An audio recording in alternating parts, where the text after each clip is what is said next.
You're with NDTV. I'm Maha Siddiqui. Our top story at the moment: Gujarat is bracing for Cyclone Biparjoy, which is expected to make landfall on Thursday. 21,000 people have been evacuated from coastal districts to temporary shelters. The Met Department has said that the cyclone has extensive damage potential with strong winds which could go up to 150 kilometers per hour. They can damage crops, houses, roads, flood escape routes as well. A dozen teams from the national and state disaster forces have been deployed and arrangements have been made for shelter and food.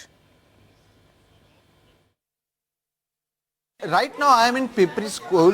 Now this is in Mandvi, which comes in Kutch, and this is said to be one of the places which might be impacted the most. So that's why the people, especially the fishermen who are staying from 0 to 5 kilometers in the coastline, have been evacuated. And what you see are these people who have been evacuated and brought to the schools nearby, and now they will be staying over here at least till 16th, because the schools are also being shut till Saturday. Now there are special arrangements being made. What you see over here is a 1-year-old boy who is sleeping.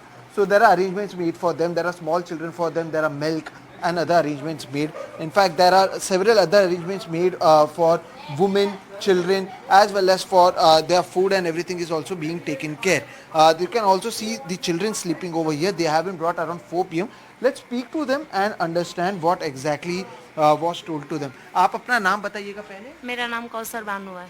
कौशल जी, ये जानना चाहेंगे आप लोग कितने बजे आए, आप लोग को कितना समय पहले ये बोला गया, और क्या क्या सामान लेकर आए आप? हम लोग को 2 बजे बोला था. हम लोग को यहाँ 4 बजे आए ले, तो हमको कुछ नहीं बोला. 2 घंटे पहले हमको बोला था कि तुम्हारा सामान ले लेना, हम लोग को यहाँ से निकलना है, तूफान आने वाला है बहुत बड़ा, तो निकलना है. तो हम लोग तो थोड़ी देर में सामान अपना ले लिए, एक जोड़ कपड़े के ले लिए और कंबल ले लिया हम लोग. क्या क्या सामान लेके आए आप लोग?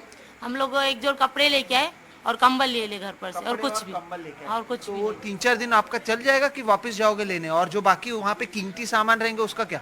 सब ऐसे छोड़ के आए. जिसको लेना तो वो ले लिए, जिसको छोड़ना तो वो छोड़ के आए. अच्छा. फिलहाल तो अभी हम लोग ऐसे ही आए ले. आपके गांव का नाम बताइएगा. मोंडवा गांव में. मोंडवा. तो अभी मोंडवा गांव में कोई रह रहा है कि सब आ गए हैं? सब लोग आए, कोई भी नहीं वहाँ पर. पूरा गांव खाली हो गया हमारा. So as you heard, all of them are here. Whatever they could take, especially the blankets and the clothes, they brought that, and they are sitting over here. The dinner is being made right next over here, where we also visited, and the menu for tonight is pulao along with buttermilk. So this is the type of preparations that is being done. So as I said, this is a classroom, but now it has been converted into a temporary center where the people, especially the fishermen, are kept, and they will be staying over here at least till the time there's a cyclone, or at least there is danger.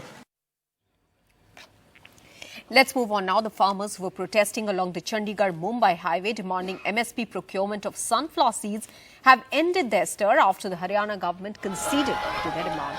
This will mean relief for commuters as well, but mainly the farmers who were protesting, to them the Haryana government has reassured that they will be getting relief and a fair price. MSP पे खरीद शुरू हो, और हमने वो rate मांगा है जो देश के प्रधानमंत्री ने रेट कहा. ये लड़ाई थी देश के प्रधानमंत्री बनाम स्टेट के मुख्यमंत्री के बीच में, और हम आगे भी एमएसपी पे लड़ाई पूरे देश में लड़ेंगे, और लड़ाई को लेकर चलेंगे. प्रधानमंत्री को आगे करेंगे. जो प्रधानमंत्री का रेट है वो हर स्टेट में देना पड़ेगा. प्रधानमंत्री का रेट है वो देना पड़ेगा. भारत सरकार का रेट है एमएसपी, वो देना पड़ेगा. और एमएसपी गारंटी कानून के लिए बड़े आंदोलन की जरूरत पड़ेगी. ये बड़े आंदोलन की जरूरत शुरुआत यहाँ से हुई है. जाम आज खुल जाएगा. सीएम साहब ने गन्नौर में भी किसान के लिए, और खास करके शाहबाग में सूरजमुखी जो किसान उगाते हैं उनके लिए एक 20,000 मीट्रिक टन का कारखाना का भी वादा किया है, जो जल्द से जल्द पूरा किया जाएगा. हरियाणा सरकार किसान और सारे किसान का हित सर्वोपरि रखती है और हमेशा उनके साथ खड़ी रहेगी. किसान को आगे भी बढ़ते हुए या तो रेट बढ़ाकर या फिर भावांतर का जो है वो बढ़ाकर सही दाम देने का हरियाणा सरकार का निर्णय है, और ये हम लोग पूरा करेंगे. Celebrations, fireworks, dance all around here at NH24, which usually sees the hush and rush of the traffic. But here right now, the celebration is going on. The farmers are celebrating of what they seeing as a win on Haryana government.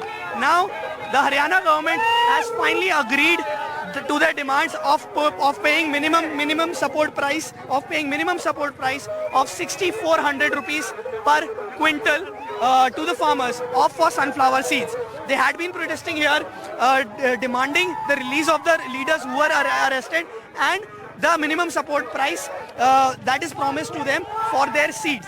The government has agreed to their demands and has promised them that they will get their minimum support price for the sunflower seeds, and also all the farmer leaders will be arrested. Now, as you can see in front on the visuals, all the farmers are celebrating what they are seeing as a huge win.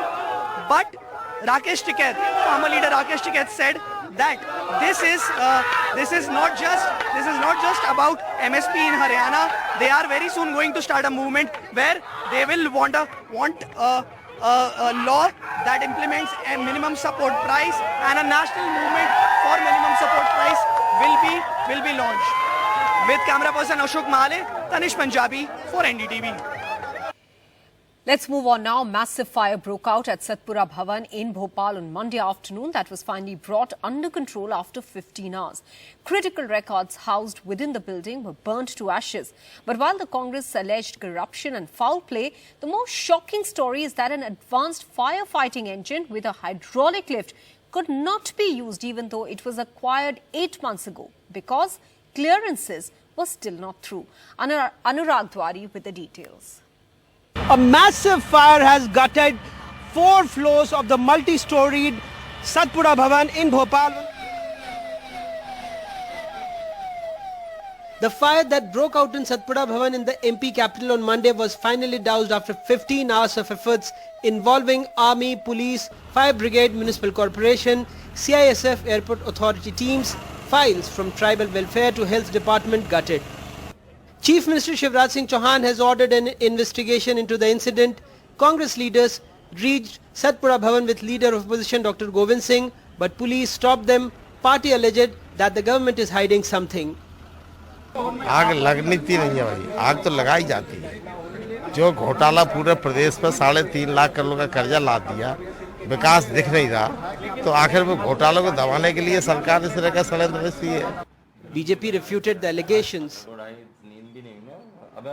ये digital का युग है, इसमें file जलती नहीं है, इसमें एक फाइल कई जगह पर सुरक्षित रहती है, दिल्ली तक डाटा रहता है सबके पास. What we have seen yesterday that the firefighters were able to reach just till 3rd floor, and then entire 4th, 5th and 6th floor were gutted, and this machine was just 20-30 meters away from Satpura Bhavan.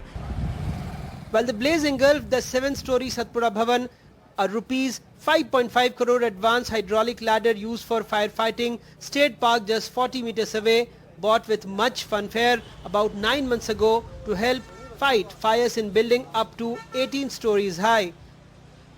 But lack of clearance from the regional transport office and of qualified personnel ensured that it could not be used in fighting one of the biggest fires in Bhopal in recent years.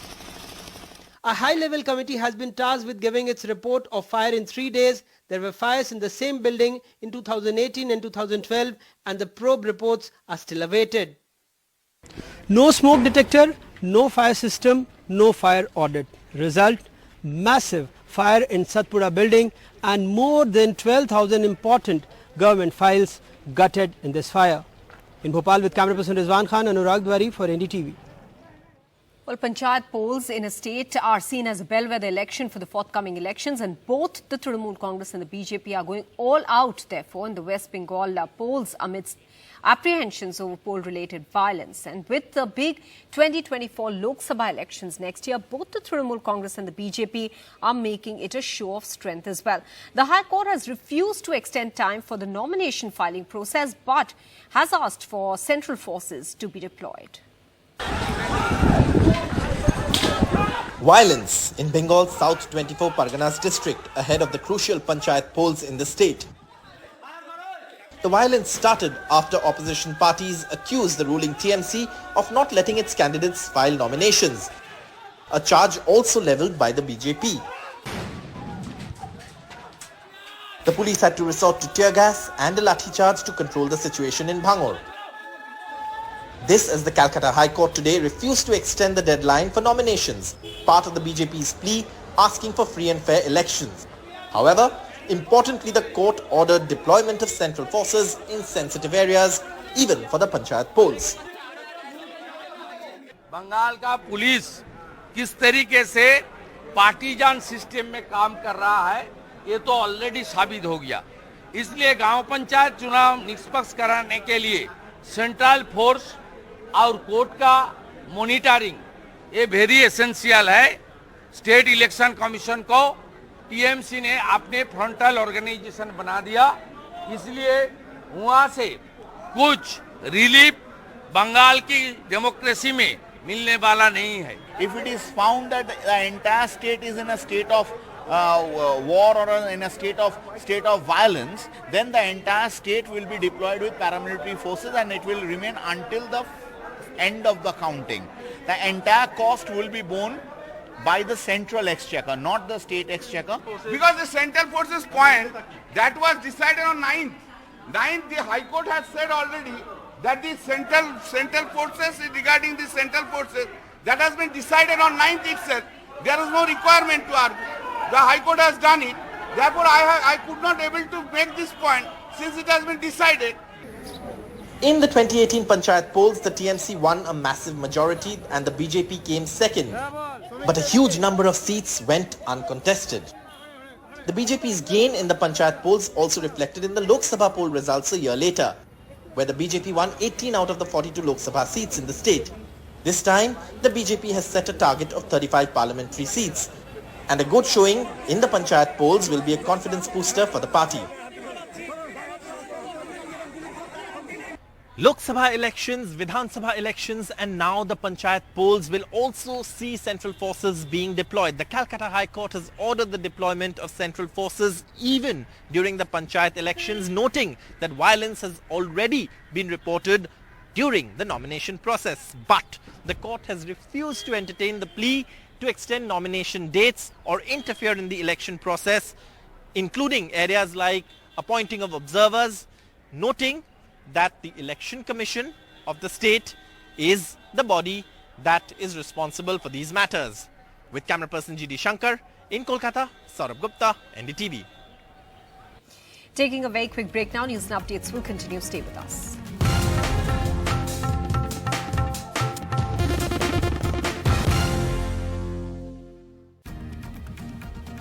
Another tragic death by suicide in Kota in Rajasthan, where a 17-year-old teen who was taking coaching classes to crack the tough IIT JEE has died by suicide. The teen was a resident of Maharashtra. He'd come to Kota, known as the coaching hub of the country, 2 months ago. His parents had in fact come to visit him in Kota. After breakfast, while his parents had gone out, as per the police, the teen died by suicide. Kota has seen a high number of death by suicide cases of students preparing to crack the extremely competitive medical and engineering exams. The Rajasthan government plans now to bring in a law to regulate the coaching centres. The state government wants to take an aptitude test of students to see if they are prepared to take medical and engineering exams before enrolling at Kota's coaching centres. Now, a disturbing story from Bengaluru, where a woman arrived at a police station wheeling along a trolley suitcase. She then confessed to killing her mother and stuffing the body in the suitcase. Here are the shocking details of that story. This trolley suitcase was brought by 39-year-old Sonali Sen in an auto rickshaw to Maiko Layout Police Station in Bengaluru on Monday morning. She opened it herself to show the police the body of her 71-year-old mother, Biva Pal, stuffed inside it. The incident is between her and her mother, so for whatever reason we are yet to ascertain what exactly was the cause of the particular murder. No history of mental illness has been reported, but the police say Sonali may have been under severe stress as she was the caretaker for her child, mother and mother-in-law in these apartments at Bilekahalli, a suburb in Bengaluru South. Her mother, who's 71-year-old, she was on medication with some BP and other medicines. So she gives medicine and also strangulates her with a veil. Sonali has reportedly confessed that she smothered her mother with a towel. She has been arrested and sent to custody. But several questions remain unanswered. What provoked her daughter to do this to her frail-looking mother? In Bengaluru with Kumar, Shrija MS for NDTV. Some political news now. Is there a major rift emerging between the BJP and the AIADMK in Tamil Nadu? Well, the AIADMK has passed a resolution against the BJP state chief Annamalai for his interview where he took a dig at J. Jayalalitha, calling him irresponsible and immature. Annamalai claims that he spoke only about what had happened in the Tamil Nadu political history. Sam Daniel reports.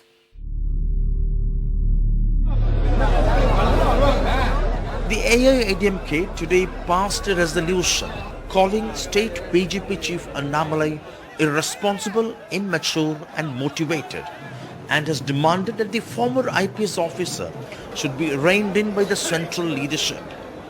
The AIADMK has already threatened to break the already strained ties with the BJP over a tacit remark by Annamalai that Jayalalitha was convicted in a corruption case.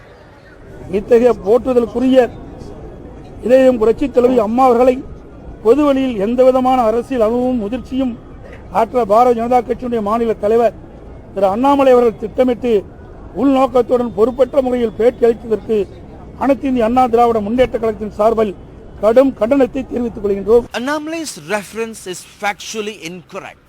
Though a lower court had convicted Jayalalitha, the prime accused in the disproportionate assets case, the Karnataka High Court had given her relief, and she died before the Supreme Court ruling that convicted her friend Sasikala and few others. And no former chief minister was convicted in Tamil Nadu, as Annamalai suggests. The BJP has just 4 MLAs in the 234th member house, but is punching above its weight, trying to take on the role of the main opposition in the state, even as the AIADMK was battling an internal power struggle between leaders EPS and OPS. The recent installation of Sengol in the new parliament was an independent attempt by the BJP to capture the hearts and minds of the Tamil electorate. The AIADMK has lost all 4 elections it fought along with the BJP after Jayalalitha's death, including Lok Sabha and Assembly polls. Many in the AIADMK look at the National Party as a liability. In the recent Erode East by-poll, the 2 parties did not even campaign together. Any party, for that matter, should have the right and should have the backbone to contest alone. But alliance, will it survive the 2024 elections? The elections are almost a year from now. So anything may happen in 1 year. With a negligible presence in the state, the BJP cannot hope to win seats in Tamil Nadu without an alliance. The AIADMK is a divided house after the expulsion of Sasikala and OPS. And both sides in that sense require each other to face the formidable DMK alliance. Call it posturing or heading for a breakup. It's bad publicity for the BJP after the recent Karnataka debacle. In Chennai with Suresh, Sam Daniel, for NDTV. Well, the government has vehemently rebutted Twitter co-founder Jack Dorsey's allegation of receiving many requests from India to censor accounts critical of the government and reporting on farmers' protests, as well as threats of shutting down the platform and raids on employees. Union IT Minister Rajiv Chandrasekhar termed the comment as an outright lie and an attempt to redact what he called a dubious period of Twitter's history. Top ministers of the Modi government hit out at former Twitter chief Jack Dorsey after he claimed there was pressure from India to restrict accounts critical of the government during the farmers' agitation 2 years ago. India, for example, India is a country that had many requests of us around the farmers' protest, around particular journalists that were critical of the government, and it manifested in ways such as we will shut Twitter down in India, which is a very large market for us. We will raid the homes of your employees, which they did.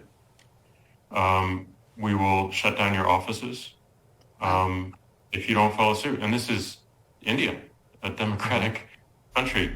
Dubbing it a complete lie, the government called out Dorsey's statements as an attempt to brush off what it called a dubious period in Twitter's history. So I am deeply disappointed by Jack Dorsey's attempt at lying about what happened, because certainly whatever he has said in yesterday's statement is untrue and is false. Twitter was misusing its power as a platform to selectively de-amplify and selectively de-platform people both in India and abroad. In India, it was a direct violation of Article 14 and Article 19 of our Constitution.